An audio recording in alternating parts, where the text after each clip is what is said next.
اعوذ باللہ من الشیطان الرجیم بسم اللہ الرحمن الرحیم قل اعوذ برب الفلق من شر ما خلق ومن شر غاسق اذا وقب ومن شر النفاثات فی العقد ومن شر حاسد اذا حسد۔ آخری دو صورتیں ان کو معوذتین کہا جاتا ہے۔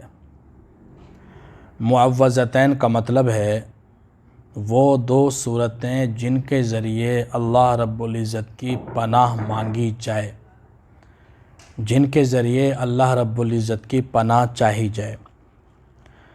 یہ وہ صورت مبارکہ ہیں کہ نبی کریم صلی اللہ علیہ وسلم پر ایک زمانے میں یہودیوں نے جادو کر دیا تھا۔ ایک بڑا بدبخت یہودی تھا لبید ابن عاصم، اس نے نبی کریم صلی اللہ علیہ وسلم پر جادو کیا۔ جادو اس طرح کیا کہ حضور صلی اللہ علیہ وسلم کی خدمت میں ایک بچہ آتا تھا جو حضور کی کبھی کبھار خدمت کیا کرتا تھا، تو حضور صلی اللہ علیہ وسلم کی کنگھی میں سے کچھ بال اس نے حاصل کی۔ آپ کے بال لمبے تھے، زلفیں تھیں، تو وہ بچے سے آپ کے جو منہ مبارک تھے وہ اس بدبخت یہودی نے حاصل کر لی، اور ان پر اس نے اپنی بیٹیوں کے ذریعے جادو کروایا۔ خواتین جو ناپاکی کے دنوں میں جادو کرتی ہیں، تو چونکہ جادو کا سارا تعلق ناپاکی کے ساتھ ہے تو اس کا اثر زیادہ ہوتا ہے، تو اس نے ان پر جادو کروایا۔ نبی کریم صلی اللہ علیہ وسلم کی طبیعت خراب ہونے لگی۔ 6 مہینے تک آپ ایسی حالت میں رہے کہ بعض مرتبہ کوئی کام کر لیا ہوتا تھا لیکن آپ کو لگتا تھا کہ وہ نہیں کیا، اور بعض مرتبہ کوئی کام نہیں کیا ہوتا تھا اور آپ کو لگتا تھا کہ میں وہ کام کر چکا ہوں۔ طبیعت بھی خراب رہتی تھی، جسم کے اندر تکلیف، درد، ہلکا بخار، اس طریقے سے آپ صلی اللہ علیہ وسلم 6 مہینے تک متاثر رہے۔ اس سے کوئی جو نبوت کے کام تھے، ذمہ داریاں تھیں، ان پر تو کوئی اثر نہیں پڑا، نہ پڑ سکتا تھا، لیکن جو آپ کی دنیاوی زندگی تھی، آپ کے جو ذاتی معمولات تھے، وہ بہرحال اس سے متاثر ہوئے۔ ایک دن آپ علیہ السلام لیٹے ہوئے تھے اپنے بستر مبارک پر کہ 2 فرشتے آئے، اور ایک سرہانے کی طرف بیٹھ گیا اور ایک پائنتی کی طرف۔ سرہانے والا فرشتہ پائنتی والے سے پوچھنے لگا کہ ان کو کیا ہوا ہے نبی کریم صلی اللہ علیہ وسلم کو؟ تو اس نے کہا کہ ان پر جادو ہوا ہے۔ کس نے کیا ہے؟ لبید ابن عاصم نے کیا ہے۔ کس طریقے سے کیا ہے؟ کہ بالوں کے اوپر کیا گیا ہے۔ کہاں پر ہے؟ بئر زروان، بئر کنویں کو کہتے ہیں، زروان اس کنویں کا نام تھا، بئر زروان میں کیا ہے، اور 2 پتھروں کے درمیان آپ کے ان بالوں کو رکھا گیا ہے۔ حضور صلی اللہ علیہ وسلم کی جب آپ علیہ السلام کچھ جاگے، کچھ سوئے ہوئے سے تھے، آپ علیہ السلام بیدار ہوئے، کچھ صحابہ کو ساتھ لیا اور بئر زروان چلے گئے۔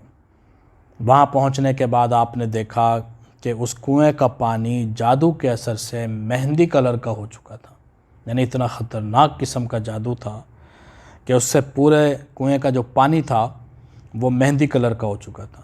تو آپ علیہ السلام نے وہ بال نکلوائے۔ یہ 2 صورتیں آخری نازل ہوئیں۔ ان بالوں پر گانٹھیں لگی ہوئی تھیں، گرہیں لگی ہوئی تھیں، تو 11 آیتیں ہیں، 11 گرہیں تھیں۔ آپ علیہ السلام ایک آیت پڑھتے تھے، پھونک مارتے تھے، ایک گرہ کھل جاتی تھی۔ 11 گرہیں، 11 آیتیں، 11 پھونکیں ماریں، اور وہ ساری گرہیں کھل گئیں، اور آپ علیہ السلام فرماتے ہیں مجھے ایسے لگا کہ جیسے مجھے رسیوں سے جکڑا ہوا تھا اور میں آزاد ہو گیا۔ ان صورتوں کے بارے میں آپ علیہ السلام نے فرمایا کہ ایسی صورتیں نہ تو تورات میں نازل ہوئیں، نہ انجیل میں نازل ہوئیں، نہ زبور میں نازل ہوئیں، اور نہ خود قرآن پاک میں نازل ہوئیں۔ کیا مطلب ہے؟ کہ اللہ رب العزت کی پناہ مانگنے کے لیے، اللہ رب العزت کی حفاظت میں جانے کے لیے اس سے بہتر کلام نہیں ہے۔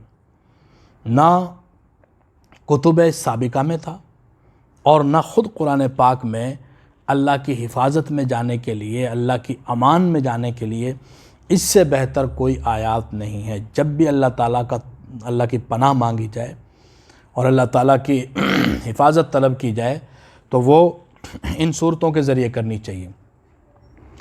آپ صلی اللہ علیہ وسلم کا زندگی بھر کا معمول تھا ان صورتوں کے نازل ہونے کے بعد۔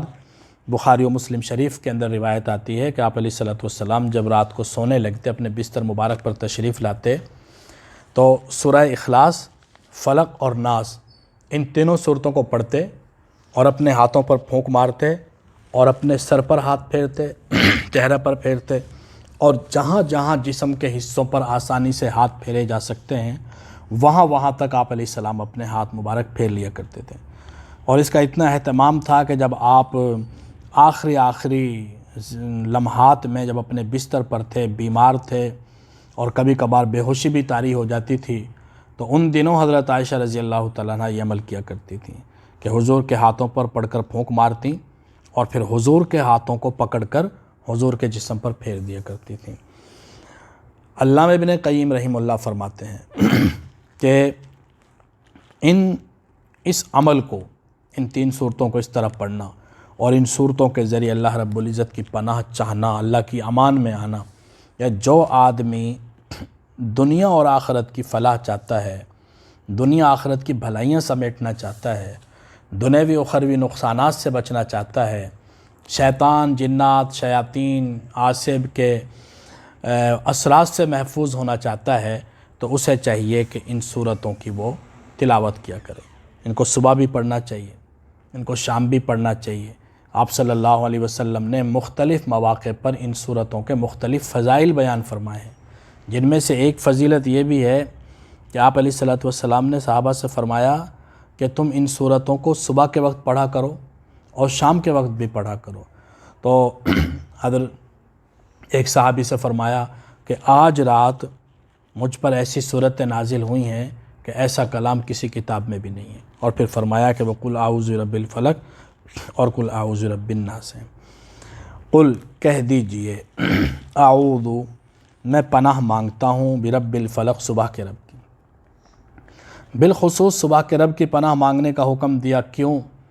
کہ اللہ رب العزت یہ بتانا چاہتے ہیں کہ جو اللہ رات کے اندھیروں کو ختم کر کے دن کا اجالا لانے پر قادر ہے، وہ اللہ تمہاری زندگی کے اندھیروں کو، بیماریوں کے اندھیرے اور آصب کے، جنات کے، سحر کے اور مضر چیزیں جو انسان کی زندگی کو نقصان پہنچانے والی ہیں، ان اندھیروں سے نکال کر شفا کے، عافیت کے اجالے میں لانے والی ذات اللہ کی ذات ہے۔ قل آپ کہہ دیجئے، اعوذ میں پناہ مانگتا ہوں، برب الفلق صبح کے رب کی، من شر ما خلق اس چیز کے شر سے جو اس نے پیدا کی، ان چیزوں کے شر سے جو اس نے پیدا کی۔ اللہ رب العزت ہی نے سب کچھ پیدا کیا ہے، ساری مخلوقات اللہ تعالیٰ کی پیدا کردہ ہیں، تو گویا کہ حکم یہ ہے کہ تمام مخلوقات کے شر سے، ہر مخلوق میں کچھ خیر ہوتی ہے، کچھ شر ہوتا ہے، ہر مخلوق کے اندر کچھ اچھائی پائی جاتی ہے، کچھ برائی پائی جاتی ہے۔ وہ چیزیں جو ہمیں سراسر نقصان دہ نظر آتی ہیں، ان میں بھی اللہ تعالیٰ نے کچھ خیر کے پہلو رکھے ہیں، اور جو سراسر خیر کی چیزیں ہیں، بذات خود انسان جس کے اندر ہر اعتبار سے خیر ہی خیر ہونی چاہیے، اس کے اندر بھی بہت سارے شرور پائے جاتے ہیں۔ تو ہر مخلوق میں کچھ شر، کچھ خیر، تو اللہ تعالیٰ فرما رہے ہیں کہ تمام مخلوقات کے شر سے میری پناہ میں آ جاؤ، کہو میں پناہ مانگتا ہوں صبح کے رب کی، کس چیز سے؟ تمام مخلوقات کے شر سے، ومن شر غاسق اور اندھیرے کے شر سے، اذا وقب جب وہ چھا جائے۔ بالخصوص اندھیرے کا کہا، حالانکہ تمام مخلوقات کے اندر تو اندھیرا بھی شامل ہے، اندھیرا بھی ایک مخلوق ہے اللہ تعالیٰ کی، یہ اس لیے کہ جتنے بھی غلط کام ہوتے ہیں ان کے لیے عام طور پر انتخاب اندھیرے کا کیا جاتا ہے۔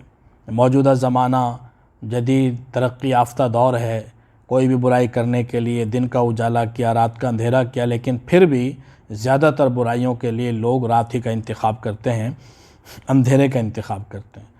ومن شر النفاثات پھونکنے والیوں کے شر سے، فی العقد گرہوں میں۔ پھونکنے والیاں کہا، پھونکنے والے نہیں کہا۔ ایک بات تو یہ کہ حضور صلی اللہ علیہ وسلم پر جو جادو کیا گیا تھا وہ خواتین کے ذریعے ہوا تھا، لڑکیوں کے ذریعے۔ لبید ابن عاصم نے اپنی بیٹیوں کے ذریعے کیا تھا، تو اس لیے بطور خاص نفاسات۔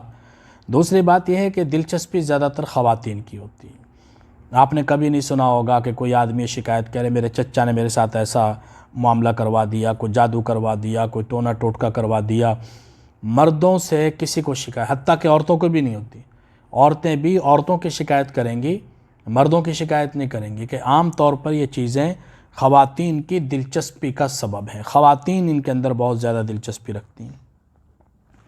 اس لیے فرمایا کہ پھونکنے والیوں کے شر سے، ومن شر حاسد، اور حسد کرنے والے کے شر سے، اذا حسد، جب وہ حسد کرنے لگ جائے، کہ ان چیزوں کی بنیاد اصل میں حسد ہے۔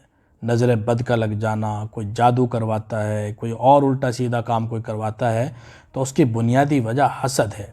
اور حسد میں بھی کیا فرمایا؟ جب وہ حسد کرنے لگ جائے، جب وہ حسد کرنے لگ جائے، یعنی اگر حاسد ہے اور وہ حسد کے تقاضوں پر عمل نہیں کر رہا، تو اس کی اپنی ذات کو تو چاہے اس کا کتنا ہی نقصان ہو، لیکن ہمیں اس کا نقصان نہیں ہو رہا۔